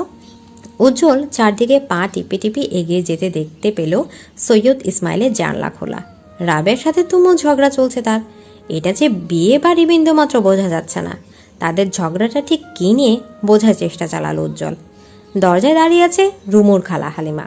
খোলা জানলায় মানব অস্তিত্ব টের পেয়ে আচমকা চিৎকার চেঁচামেচি শুরু করলেন। হালিমার এক চিৎকারে সতর্ক হয়ে যায় বাড়ির সকলে। এমন পরিস্থিতির জন্য মোটেও প্রস্তুত ছিল না উজ্জ্বল। বেচারা বুদ্ধি খাটিয়ে দ্রুত দরজার সামনে গিয়ে বাড়ি থেকে দরজা বন্ধ করে দেয়। তার উদ্দেশ্য কেউ যেন ঘর থেকে বের হতে না পারে। এই বাড়িতে রাশে যদি একবার তাকে ফেলে দেখে ফেলে তবে কুরুক্ষেত্র হবে। এই বাড়িতে রাশে যদি একবার তাকে দেখে ফেলে তবে কুরুক্ষেত্র হবে। একসাথে সকলে চিৎকার করা শুরু করলো। মুহূর্ত বাড়ির পরিবেশ গরম হয়ে যায়। রাশেদা দা নিয়ে ছুটে আসে, কিন্তু বের হতে গিয়ে বুঝতে পারলো দরজা বাইরের দিকে আটকানো। উজ্জ্বল দ্রুত গাছে উঠে গেল, দেয়াল টপকে নিচে নামার চেষ্টা করলো। এখন সবার চিৎকার শোনা যাচ্ছে। উজ্জ্বল মুখ বাঁকিয়ে আপনা আপনি বলে ওঠে, আমি চোর, বউ চোর। সৈয়দ ইসমাইল আপনার বাড়ির মূল্যবান জিনিসটা কিন্তু এই উজ্জ্বল চুরি করবে, কথা দিলাম। ঘুমন্ত এলাকাবাসী মুহূর্তে জেগে গেল। সবাই টর্চ হাতে নিয়ে বেরিয়ে পড়লো চোর খুঁজতে। সে সাথে উজ্জ্বল নিজেও বের হয়েছে। শার্টের হাতা কোনতে গুটিয়ে সবার সামনে গলা তুলে বলে, এই এলাকায় চোর? আমার এলাকায় চোর, তাও কিনা সৈয়দ বাড়িতে? শালার বেটা, তোকে পেরে মারতে মারতে সৈয়দ বাড়ির মেয়ের সাথে বিয়ে দিয়ে দিতাম। উজ্জ্বলের কথাটা সবাই না বুঝলে ভ্রু কুচকে তাকিয়ে রইল। উজ্জ্বলের বাবা সৈয়দ শামসুল। মনের সন্দেহ থেকে তিনি ভাবেন, তবে কি সেই চোরটা উজ্জ্বল? সৈয়দ বাড়ির অবিবাহিত মেয়ে রুমু আর রুমুকে বিয়ে করতে উঠে পড়ে লেগেছে উজ্জ্বল। চোরের হদিস না পেয়ে সবাই যে যার মতো বাড়ি ফিরল। রুমু জানে এই চোরটাকে উজ্জ্বল ভাই ছাড়া আর কেউ হতে পারে না। উজ্জ্বল তখন বিছানায় উপর হয়ে শুয়ে। দৌড়ঝাঁপে বেশ হয়রানি হয়েছে তার। তাড়াতাড়ি গাছ পেয়ে উঠতে গিয়ে বাম পাটা ছিলে গেছে। অসময়ে রুমুর ফোন পেয়ে ধরল সে। উজ্জ্বল ভাই, চোরটা কি আপনি ছিলেন? না, কোরিয়ার প্রেসিডেন্ট ছিল। মজা কেন করছেন? তুই মজা করলি কেন? তোর না বিয়ে? আমি বলেছি বিয়ে, তবে কবে তা তো আর বলিনি। আপনি কেন এলেন এত দৌড়ঝাঁপ করে? এই শোন, তোর মাথায় বুদ্ধি কম, সব গোবর। একবার বিয়েটা করতে দে, তোর কপালে আমার এক একটা চুমু তোর ব্রেনে বুলেটের মতো বাঁধবে। দেখবি আমার চুমুর পাওয়ারে কেমন বুদ্ধির রানী হয়ে যাস। এদিকে এলাকায় উজ্জ্বলের অন্ধভক্তের অভাব নেই। ছোট ছোট ছেলেরা উজ্জ্বলের ভীষণ ভক্ত। মুরব্বীরা তাকে ভীষণ পছন্দ করলেও মারপিটের স্বভাবটা ঠিক কারো পছন্দ নয়। অথচ উজ্জ্বলের এক সিটির ইশারায় একটা দল এসে উপস্থিত হবে। সবাই মার খেতে নয়, বরং মারতে ভালোবাসে। মারামারি যেখানে উজ্জ্বলের দল, সেখানে এসব নিয়ে যে থানা পুলিশের গণ্ডি টপকাতে হয়নি তা কিন্তু নয়। সৈয়দ শামসুল এলাকার সম্মানীয় ব্যক্তি, কিন্তু তার ছেলের অসংলগ্ন কার্যক্রম তার সম্মানে বহুবার আঘাত এনেছে। থানা পুলিশের ব্যাপারটা তিনি টাকার উপর মিটিয়ে দেন, যদিও উজ্জ্বল বিনা কারণে মারামারিতে জড়ায় না। একটা হেতু দাঁড় করিয়ে যখনই তার মেজাজ বিগড়ে যাবে, তখনই শুরু হয় গন্ডগোল। যেমনটা আজ একটা ছেলে তার ফোন চুরি করে পালাচ্ছিল। ভাগ্যক্রমে উজ্জ্বল তাকে ধরে ফেলতে দেখতে বেশ ভদ্র, কিন্তু ছেলেটা মস্ত বড় চোর। এলাকায় ইদানিং চুরি বাড়ছে, তার পেছনে যে এই ছেলেটার হাত তা ইতিমধ্যে স্বীকার করে নিয়েছে উজ্জ্বল। ছেলেটাকে শাস্তি স্বরূপ দেওয়া হলো 200 বার কানে ধরা। এলাকার ছেলেরা মহা আনন্দ নিয়ে চোরের কানে ধরা উঠবস শুনছে, গুনছে। অপরদিকে উজ্জ্বল দোকানে চেয়ারে বসে গরম গরম দুধ চায়ে চুমুক দিচ্ছে। সিয়াম এবং দীপু তার পাশে বসা। হঠাৎ দোকানের সামনে বাইক থেকে নামলো রাশেদ এবং রুমু। দুজনে দোকানের ভেতরে গেল। আজ আর ভার্সিটি যাবে না ভেবেই রেখেছিল উজ্জ্বল, কিন্তু রুমু যাচ্ছে, সে যাবে না তা কি হয়? তাছাড়া কলেজে ওঠার পর 1 বছর যাবৎ অনেক বাদরাবো সহ্য করেছে মেয়েটা। এখন আর নয়, এখন সময় এসেছে উজ্জ্বলের নিজের জিনিস নিজে বুঝে নেওয়ার। রাশেদ দোকান থেকে বেশ কয়েকটি জিনিস কিনলো। রুমু আর চোখে তাকিয়ে দেখলো উজ্জ্বলকে। উজ্জ্বলের সেই চাহনির পাল্টা প্রতিক্রিয়া দেখালো ইশারায়, চুমু দিয়ে। নিজের ভদ্রতার খোলসটা রেখে গলা ছেড়ে বন্ধুদের উদ্দেশ্যে বলে, বুঝলি, এলাকায় চোর বেড়েছে, মালামাল চুরি হচ্ছে, আমার মন চুরি হচ্ছে, কখন আবার আমার বউটা চুরি হয়ে যায়। বউ চুরি হলে এই এলাকায় তাণ্ডব চলবে, আগেই বলে দিলাম। তরুণ ছেলে দোকানে উজ্জ্বলের কথা শুনে মুচকি হাসে। রাশেদ সেই হাসিটাই অবজ্ঞা নিয়ে বলে, তোমার দোকানে বকাটেরা আড্ডা দিচ্ছে, কিছু বলো না কেন? এলাকায় বকাটেদের উৎপাত ক্রমাগত বেড়েই চলেছে, জানো? এদের মোটেও আশকারা দিবা না। উজ্জ্বল বুঝতে পারলো রাশেদ তাকে ফোড়ন কেটে কথাটা বলেছে। উজ্জ্বল পুনরায় চায়ে চুমুক বসিয়ে বন্ধুকে বলে, বুঝলি সিয়াম, এলাকায় কিছু ভদ্র বেশি পরনিন্দা কমিটি খুলে বসেছে। তারা যেখানে সেখানে গিয়ে অন্যের নামে নিন্দা ছড়াচ্ছে। এসব কমিটির লোককে ধরে ধরে চিলি সসের থেরাপি দিতে হবে। এই পরনিন্দার কমিটির হেড হয়তো জানেই না এটা আমার দোকান। রাশেদ কিং কর্তব্য বোর্ড, ছোট চাচার এই দোকান সে তো জানতোই না। উজ্জ্বল শার্টের কলার তুলে বসে কালো চশমাটা চোখে দিল। প্রয়োজনীয় জিনিসপত্র নিয়ে চলে গেল রাশেদ। এখানে তার গলাবাজি করা বেমানান। রুমু ক্লাসরুমে প্রবেশ করতে দেখা হলো সুরাইয়ার সাথে। সুরাইয়া রুমুকে দেখেও না দেখার ভান ধরল। রুমু কোমরে হাত দিয়ে বলল, হাত ধরছিস কেন রে? তুই নিজেই তো ভাবের গোডাউন। উজ্জ্বল ভাইয়ের সাথে দেখা হয়েছে? আমায় নিয়ে কিছু বলেছে সে? তোর উজ্জ্বল ভাইয়াকে দেখলেও আমি 10 হাত দূরে থাকি। রুমুর প্রত্যুত্তর করার আগে ক্লাসে আসে রুমুর বন্ধু। ছেলেটা রুমুকে দেখেই বলে, খালা ভালো আছেন? খালা? উজ্জ্বল ভাইয়ের করা আদেশ, তোকে খালা ডাকতে হবে। কোথায় তোদের উজ্জ্বল ভাই? খালা ডাক বের করছি আমি, তারা। রুমু রেগে মেগে ক্লাস থেকে বেরিয়ে গেল। মাঠের শেষ প্রান্তে দেখা গেল উজ্জ্বলকে। ছেলেটা বাইকে বসে বন্ধুদের সাথে আড্ডা দিচ্ছে। রুমু গিয়ে উজ্জ্বলের পিঠে থাবা দিল। সহসা ব্যথা চমকে গেল উজ্জ্বল। রুমুকে দেখে নাটকীয় ভঙ্গিমায় বলে, হাসতে বউ লাগছে তো। কে বউ? এই খালা কে? আমার বন্ধুরা আমায় খালা ডাকছে কেন? একবার বিয়েটা করি, তারপর ভাবি ডাকবে। উজ্জ্বল ভাই, এইসব কিন্তু আপনি ভালো করছেন না, একদম ভালো হচ্ছে না বলে দিলাম। আমিও সবাইকে বলে দিব আপনি একটা চোর, আমাদের বাড়ি গিয়েছিলেন চুরি করতে। যা গিয়ে বল, আমি কি চুরি করেছি বলতো? আমি শুধু তোর মন চুরি করেছি। আপনাকে লাগেও চোরের মতো। উজ্জ্বল ভাইকে গাজা বেজ্জাতি করে গেল রুমু। বেচারা হতভম্ব নয়নে তাকিয়ে রইল। পাশে থেকে বন্ধুরা সবাই অট্ট হাসিতে ফেটে পড়ল। কেটে গেল প্রায় 1 সপ্তাহ। এই কয়েকটা দিন বিয়ে নিয়ে রুমুর পরিবারে কোনো আলাপ চাহিদা ছিল না। তাই তো মেয়েটা ভেবেই নিল বিয়ের ভূত হয়তো সবার মাথা থেকে নেমে গেছে, কিন্তু তাকে ভুল প্রমাণ করে দিয়ে অবশেষে পাত্রপক্ষ তাকে দেখতে এসেছে। পাত্রপক্ষের সামনে বসা রুমুর জীবন এই প্রথমবার। দেখতে আসবে শোনার পর থেকে মেয়েটার কান্না কিছুতেই থামছে না।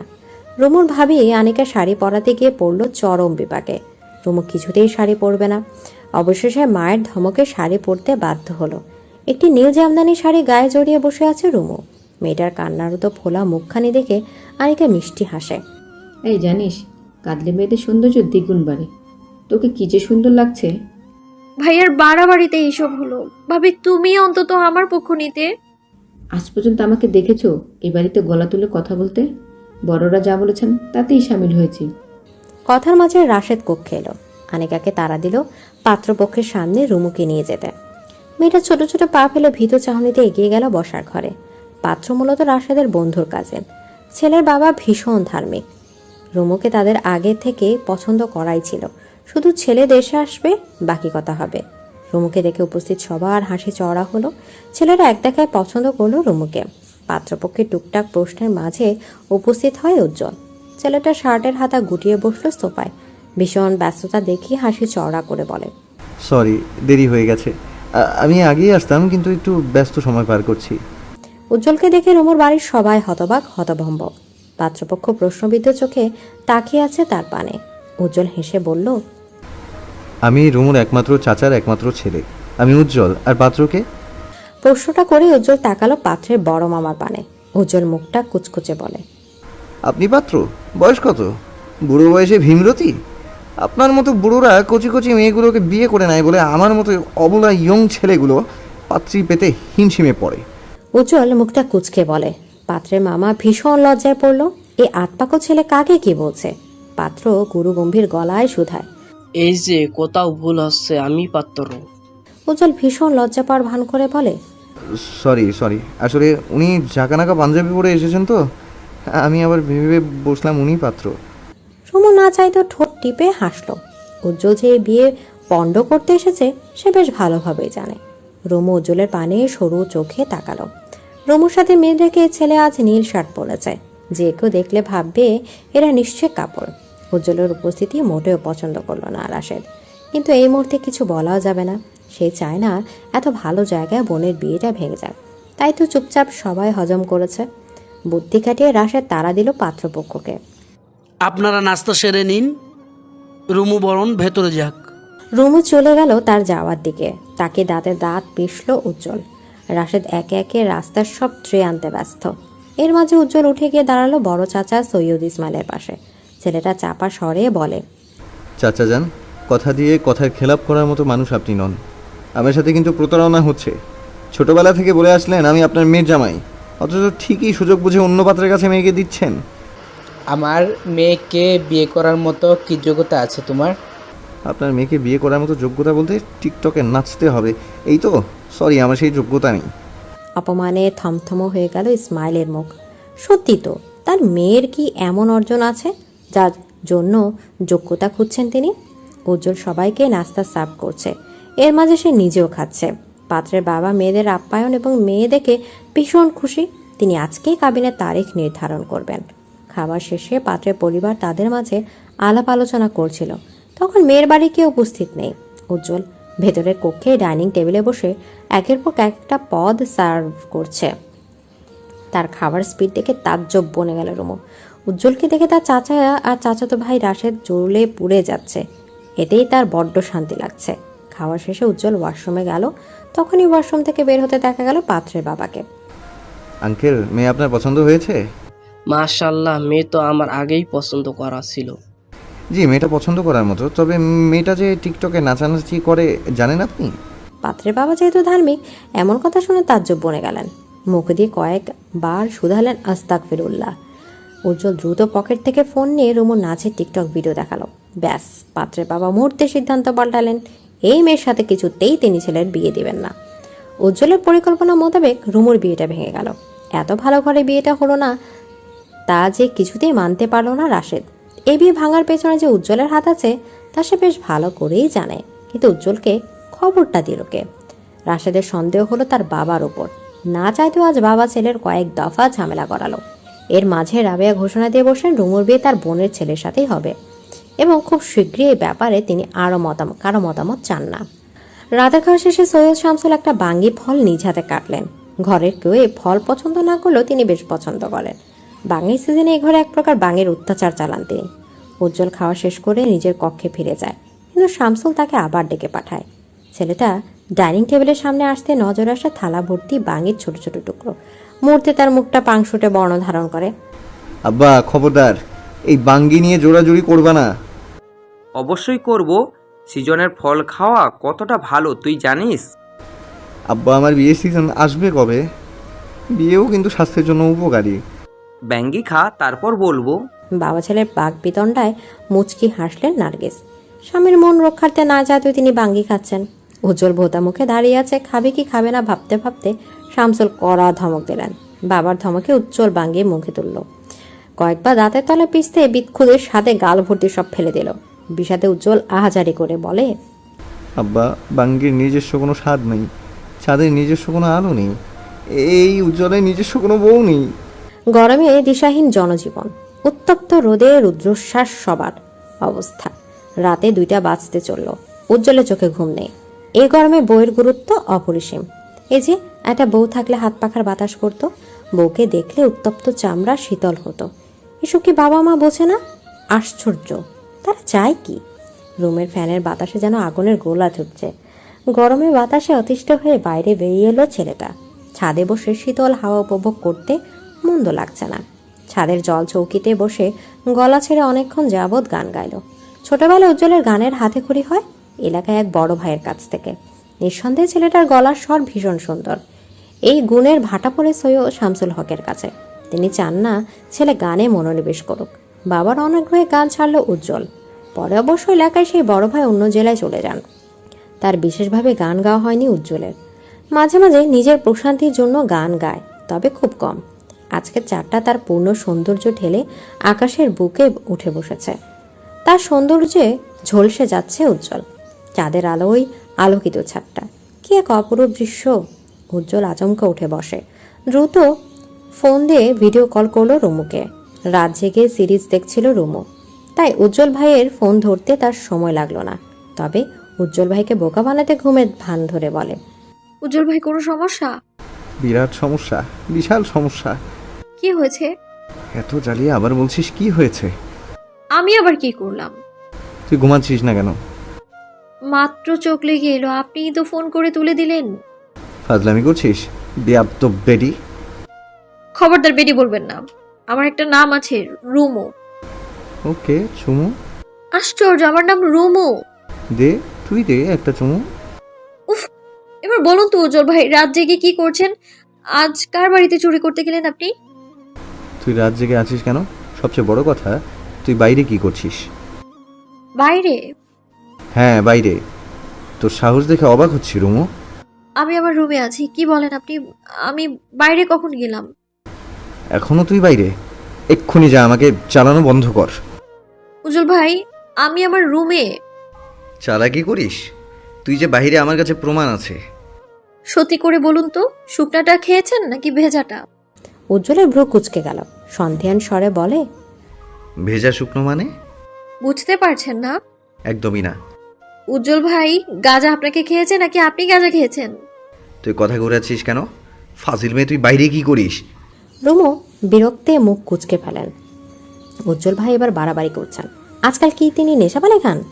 রুমু নিজেকে যথেষ্ট শান্ত রেখে বলে, উজ্জ্বল ভাই, আমি নিজের রুমেই আছি। আপনি কি দেখতে পাচ্ছেন না আমি অন্ধকারে? রুমের লাইটটা অফ। কিন্তু এই যে তুই অন্ধকার আকাশে এক টুকরো আলো হয়ে জ্বলছিস। উজ্জ্বল ফোনের ক্যামেরাটা ঘুরিয়ে চাঁদের দিকে ধরল। রুমুর কুঁচকে থাকা ঠোঁটটা এক চিন্তায় হাসিতে প্রসারিত হলো। সেই সাথে হাসলো উজ্জ্বল নিজেও। আমার চাঁদ তুই, চাঁদকে দেখে বারবার তোর কথা মাথায় আসছে। উজ্জ্বল ভাইয়ের গলার স্বরটা দমে গেল, মিহি গেল মুহূর্তে।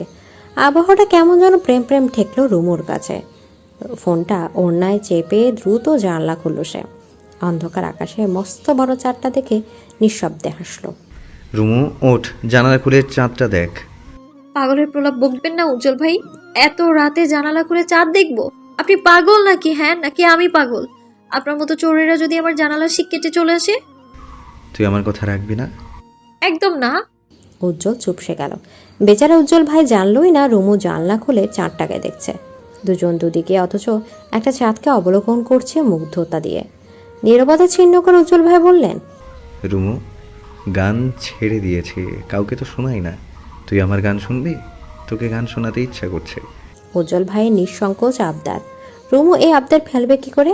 তাছাড়া উজ্জ্বল ভাইয়ের গান শোনা হয়নি অনেকটা মাস কেটেছে। উজ্জ্বল ভাই শুরু করুন, আমার ঘুম পাচ্ছে। আচ্ছা, গানটা শুনে ঘুমিয়ে যা। বিয়ের পর তোর ঘুম হারাম করতে আমি আছি। কেন, কি করবেন রাত জেগে? আমাকে সঙ্গে নিয়ে চুরি করতে যাবেন? যাবো অন্য কোথাও। এখন এসব বলতে ইচ্ছে করছে না, রাতে এসব বলা ঠিক নয়। আমি আবার তার ছেঁড়া কন্ট্রোললেস। কন্ট্রোল হারিয়ে বলা তো যায় না তোকে এক্ষুনি বিয়ে করে ফেলবো। রুমু ঠোঁট চেপে হাসে। উজ্জ্বল কিছুক্ষণ চুপ থেকে গান ধরে। অবাক চাঁদের আলোয় দেখো ভেসে যায় আমাদের পৃথিবী, আড়াল হতে দেখেছি তোমার নিষ্পাপ মুখখানি, ডুবেছি আমি তোমার চোখের অনন্ত মায়ায়, বুঝিনি তো সেই মায়া তো আমার তরে নয়, ডুবেছি আমি তোমার চোখের অনন্ত মায়ায়। উজ্জ্বল ভাই, আপনি তো সাঁতার পারেন না, প্লিজ ডুবে যাবেন না। ডুবে গেলে আপনার মতো হাতি আকৃতির দেহটাকে তুলবেটা কে বলুন? প্লিজ ঘুমিয়ে যান, আর আমাকেও ঘুমোতে দিন। আবেগে জল ঢেলে রুমু ফোনটা কেটে দিল। বুকের ভেতরটা ধক করে উঠল উজ্জ্বলের। এভাবে তার ভালোবাসাকে প্রত্যাখ্যান করছে। মেজাজটা প্রচণ্ড গরম হলো উজ্জ্বলের। এই মেয়ের কি ভালো কথা সহ্য হয় না? এভাবে চললে প্রেম হবে কি করে? প্রেম না হলে বিয়ে হবে না, বিয়ে না হলে রোমান্স হবে না, রোমান্স না হলে বাচ্চা হবে না, বাচ্চা না হলে উজ্জ্বল বাপও হবে না, বাপ না হলে তার কিছুই মাথায় এলো না উজ্জ্বলের। প্রচণ্ড জেদ নিয়ে পায়চারি শুরু করলো। বেচারা বিড়বিড় করে বলল, একে তো গরম, তার উপর আমার মাথা গরম। আজ কলেজে গেল না রুমু। ভাবির সাথে টুকটাক কাজ সামলে নিজের কক্ষে ফিরল সে। এখনো সকালে নাস্তা খাওয়া বাকি। কাজের লোক রহিমা আজ আসেনি, তার নাকি ভীষণ জ্বর। সব মিলে সংসারে বাড়তি কাজ পড়েছে পরিবারের সবার ভাগে। প্রচণ্ড গরমে রান্নাঘরে দাঁড়িয়ে থেকে ঘেমে একাকার রুমু। দ্রুত হাত মুখ ধুয়ে ফোনটা হাতে নিল সে। আচমকা পেছন থেকে কেউ জড়িয়ে ধরতে কেঁপে ওঠে মেয়েটা। শরীর ঘুরানোর আগে দুহাত পেঁচিয়ে ধরে তার পেট। অচেনা পুরুষালী হাতের ছোঁয়ায় কেঁপে ওঠে রুমুর সর্বাঙ্গ।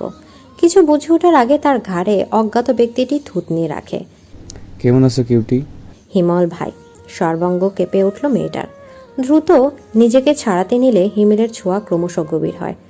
ছুটাছুটি করছো কেন? কতদিন পর তোমার দেখা পেলাম, অনেক চেঞ্জ হয়েছে। যতটা ভেবেছিলাম তার চেয়েও বেশি আকর্ষণীয় হয়ে গেছে। দেহের সর্বশক্তি দিয়ে হিমেলকে ধাক্কা দিল রুমু। মেয়েটার শরীর থরথর করে কাঁপছে, ধরধর ঘাম ঝরছে জুলফি বেয়ে। তীব্র ঝাঁঝালো গলায় রুমু বলে, আপনি অনুমতি ছাড়া আমার রুমে কি করছেন? হ্যাঁ, আর কিছুটা সময় এরপর এটা আমার রুম হবে। মানে? তুমি জান না? কি জানবো? রুমুর অবাক হয়। সে কি জানবে? হিমেল কি বলছে? আপনি কথা বলছেন না কেন? কি জানবো আমি? তুমি জানো না তোমার আমার বিয়ে ঠিক? তুমি জানো না কালকেই তো বিয়ে? বিয়ে? কই, সে তো জানে না। কবে ঠিক হলো বিয়ে? এত তাড়াতাড়ি বাবা মা সিদ্ধান্ত নিয়ে নিল, অথচ তাকে কিছুই জানালো না। তার বিয়ে তাকে জানালো না। প্রচণ্ড রাগ হলো রুমুর।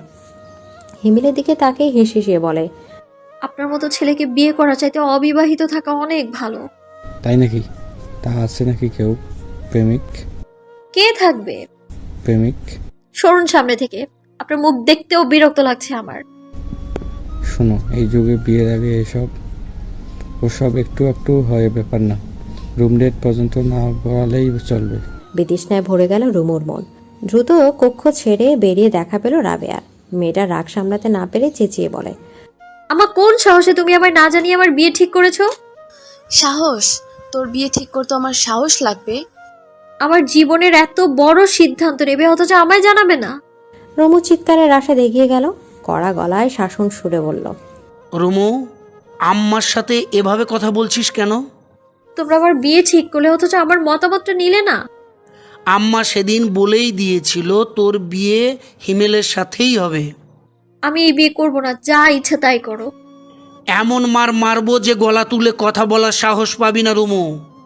হিমেলের মতো একটা ছেলেকে রিজেক্ট করার সাহস তোর হয় কি করে? তোর কোন যোগ্যতা আছে? বেয়াদবি করার জন্য আগের বিয়ের সম্বন্ধটা ভেঙে দিলি, আর এখন? হিমেল রাশেদকে থামিয়ে বলে, ভাইয়া রুমে বাচ্চা মেয়ে, না বুঝে সিনক্রিয়েট করছে। বিয়েটা হয়ে গেলে সব মেনে নেবে, আপনারা ওকে বকাবকি করবেন না। রুমু বুঝতে পারলো এ বাড়িটিতে কেউ তার কথা শুনবে না। সাহস করে চলে গেল তার বাবার কাছে। সৈয়দ ইসমাইল তখন কপালে হাত ঠেকিয়ে শুয়ে আছেন। রুমের বাইরে যে মেয়ের চিৎকার চেঁচামেচি করছিল সবটাই শুনেছেন তিনি। রুমু চটজলদি বাবার মুখোমুখি দাঁড়ালো। বাবাকে ভীষণ ভয় পায় সে। বাবার সাথে সম্পর্কটা খুব বেশি সহজ নয়। মেয়েটা সাহস করে বলে, আমি এই বিয়ে করব না আব্বা। জানি। তুমি কিছু বলছো না কেন? বলার মতো মুখ নেই। তোর মা সেদিন গলায় দড়ি দিয়েছিল জানিস? তুই তো কলেজে ছিলি। তোর বিয়েতে রাজি হয়নি বলে এমনটা করেছে। তোর ভাই রাজি, মা রাজি, আমি আর কি বলবো? কিছু বলার নেই। আমার কথায় কারো গুরুত্ব নেই। সৈয়দ ইসমাইল কিছুক্ষণ থামলেন, বড় শ্বাস ছেড়ে বলেন, হিমেল শিক্ষিত ভদ্র ছেলে, ভালো জব করছে, তুই তাকে কেন বিয়ে করবি না? গলা ধরে এলো রুমুর। সে বাবাকে কি করে বলবে হিমেল ভালো ছেলে নয়? সৈয়দ ইসমাইল মেয়ের নীরবতা দেখে বলেন, তুই কি কাউকে পছন্দ করিস? না আব্বা, বিষয়টা তা নয়। ছোটবেলা থেকেই দেখছি হিমেল ভাইয়ের। বাপের কাছে কেন গেলি? আমার নামের বিচার নিয়ে তোর বাপেরও সাধ্য নেই এই বিয়ে ভাঙার। রুমু কথা শেষ করার আগে রাবের ঝাঁঝালো ধমকে কেঁপে উঠল সে। এখনই সুযোগ ছিল বাবাকে সত্যটা জানানোর, কিন্তু রাবেয়ার ধমকে চুপসে গেল মেয়েটা। রুমু মিনমিনিয়ে বলে, আম্মা তুমি কিন্তু বাড়াবাড়ি করছো। আমি এই বিয়ে করব না। তুইও বাড়াবাড়ি করছিস। এই বিয়ে তোকে করতেই হবে। আমার বোনের ছেলের মতো ছেলে হয় না লাখে একটা। তুই সেই ছেলেকে বিয়ে করবি না? নিশ্চয়ই বাইরে চক্কর চলছে। রুমু রাগ দেখালো। কাউকে কিছু না বলে চলে গেল নিজের কক্ষে। ওয়ার্ড্রপ থেকে সব জামা কাপড় নিয়ে একটা ব্যাগে ঢুকাতে শুরু করে। ভাবি আনিকা চুপচাপ সব দেখছিল রুমু এমন কেন করছে। হিমেল ভীষণ ভালো ছেলে, অথচ এই মেয়েটা কিনা বোকার মতো কাজ করছে। মেয়েকে ব্যাগ গোছাতে দেখে পুনরায় ঝগড়া বিবাদে লেগে যায় রাবেয়া। রুমুর এতটা জেদ দেখে মারতে শুরু করেন তিনি। চোখের পলকে সবটা কেমন এলোমেলো হয়ে যায়। গায়ে হলুদ শাড়ি জড়িয়ে বসে আছে রুমু। মেয়েটার সারা শরীরে মারের দাগ, গলাটা কেমন ফুলে আছে। সৈয়দ ইসমাইল ঘরোয়া এই বিয়ের আয়োজন ঘুরেও তাকালেন না। তিনি নিজেকে রুমে বন্দি করলেন। আশেপাশের কেউ জানল না আজ রুমুর হলুদ সন্ধ্যা। মূলত রাশেদ চায় না কেউ জানুক। আগেরবার যে উজ্জ্বল বিয়েটা পণ্ড করেছে সে বেশ ভালো করে জানে এবারও নিশ্চিত বিয়েটা ভাঙতে উঠে পড়ে লাগবে। আগামীকাল রুমুর কাবিন। রুমু, খালা হালিমা পরিবারের কেউ আজ বাড়ি ফিরল না। সবাই রুমুদের বাড়িতেই রইল। ঘরোয়া আয়োজনে রুমুর গায়ে হলুদের ব্যবস্থা হলো। রক্তে জমাট বাঁধা মুখে হলুদের ছোঁয়া বেমানান। কাঁদতে কাঁদতে রুমুর চোখ মুখ ফুলে বিভৎস অবস্থা। ভবিষ্যতে যা আছে তাই হবে, না চাইতেও মানতে প্রস্তুত হলো রুমু। সারাটা দিন রুমুর ফোন অফ ছিল। অপরদিকে রহিমা আজ কাজে না যাওয়ায় রুমুর খোঁজ নিতে পারল না উজ্জ্বল।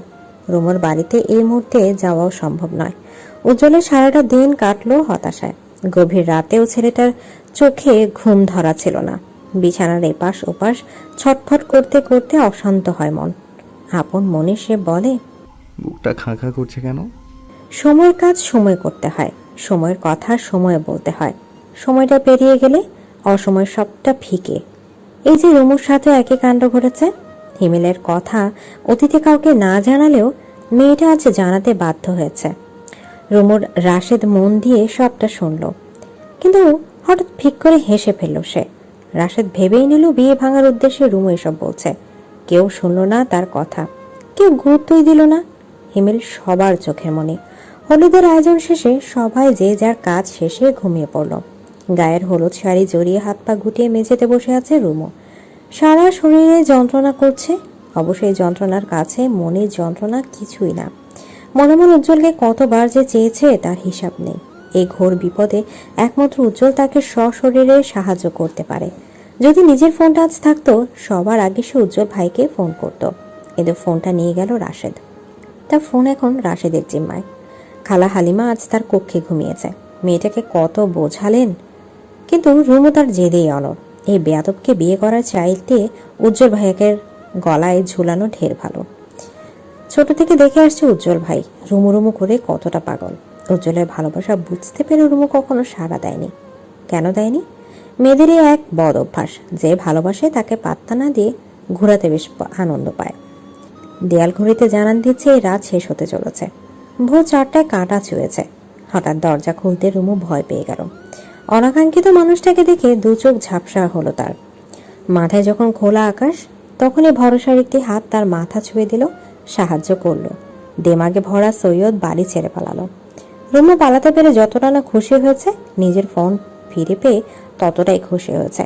এখন অন্তত উজ্জ্বল ভাইকে সবটা জানানো যাবে। এছাড়া আর কাকে জানাবে? পরিবারের বাইরে কেউ নেই তাকে সাহায্য করার। উদ্দেশ্যহীন অনেকটা রাস্তায় গিয়ে থামলো রুমু। নিরিবিলি পথ আটকে তার বুক কাঁপছে, ভয় বিবশ হচ্ছে সারা শরীর। একটা দোকানের বেঞ্চিতে বসে ফোন করলো উজ্জ্বল ভাইকে। উজ্জ্বল তখনও ঘুমায়নি। রুমুর চিন্তায় তার ঘুম আসছে না। কই, এমন তো আগে হয়নি। হঠাৎ মেয়েটা নিরুদ্দেশ কেন? উজ্জ্বলের ফোন বাজতে সাথে সাথে ফোন তুলল সে। রুমু ফোন করেছে, তাও এই অসময়। ভারী আশ্চর্যের বিষয়। রুমু, ঠিক আছিস? গলা ধরে এলো মেয়েটার, কিন্তু কাঁদলো না। নিজেকে শক্ত রেখে বলে, উজ্জ্বল ভাই আপনি আসতে পারেন। কোথায়? সুরাইয়াদের বাড়ির পাশে যে দোকানটা আছে আমি সেখানেই আছি। কি, তুই এত রাতে সেখানে কি করছিস? মাথা ঠিক আছে? তাই তো বললাম আসুন, প্লিজ কাউকে জানাবেন না।